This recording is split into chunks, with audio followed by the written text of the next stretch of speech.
एक और अजीबोगरीब कहानी में खुशामदीद। आज की कहानी का नाम है दी रेड डायमंड। एक दफा की बात है, दो चोर पीटर और टॉम, जिनका काम अमीर लोगों की कब्रों को लूटना था, रात के अंधेरे में एक अमीर औरत की कब्र को लूटने के लिए कब्रिस्तान पहुंचे।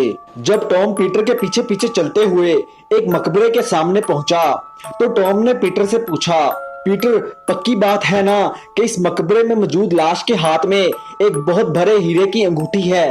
तो इस पर पीटर ने टॉम को जवाब दिया, टॉम, मेरी बात का यकीन करो, आज सुबह जब इस औरत को दफन किया जा रहा था तो मैंने खुद लाश के हाथ में एक लाल रंग के हीरे की अंगूठी देखी थी। मकबरे का दरवाजा तोड़ने के बाद पीटर ने टॉम को नजर रखने के लिए मकबरे के बाहर खड़ा किया और खुद अंगूठी लेने के लिए मकबरे के अंदर चला गया।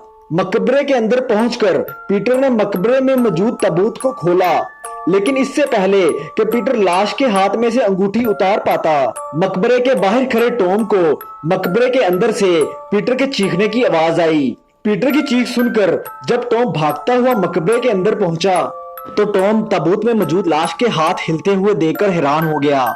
इस सारे मामले से खौफजदा होकर दोनों चोर वहां से भाग खड़े हुए। दूसरी तरफ जब शोर की आवाज सुनकर कब्रिस्तान के सिक्योरिटी गार्ड भागते हुए मकबरे के अंदर पहुंचे तो वहां पर उन्हें एक जिंदा औरत मिली, जिस औरत को उन्होंने चंद घंटे पहले खुद दफन किया था। उस औरत को अपने सामने जिंदा खड़ा देखकर सिक्योरिटी गार्ड्स ने फौरन डॉक्टर को बुलाया। औरत का मुआयना करने के बाद डॉक्टर इस नतीजे पर पहुंचा कि जिस औरत को मुर्दा समझकर उसके घर वालों ने दफन कर दिया था, वो औरत दर हकीकत कोमा में थी। 5 साल बाद कब्र से वापस आने वाली औरत ने एक बच्चे को जन्म दिया, जो बच्चा भरा होकर एक बहुत मशहूर राइटर बना। उम्मीद करता हूं कि आपको आज की वीडियो पसंद आई होगी। मिलते हैं अगली वीडियो में, तब तक के लिए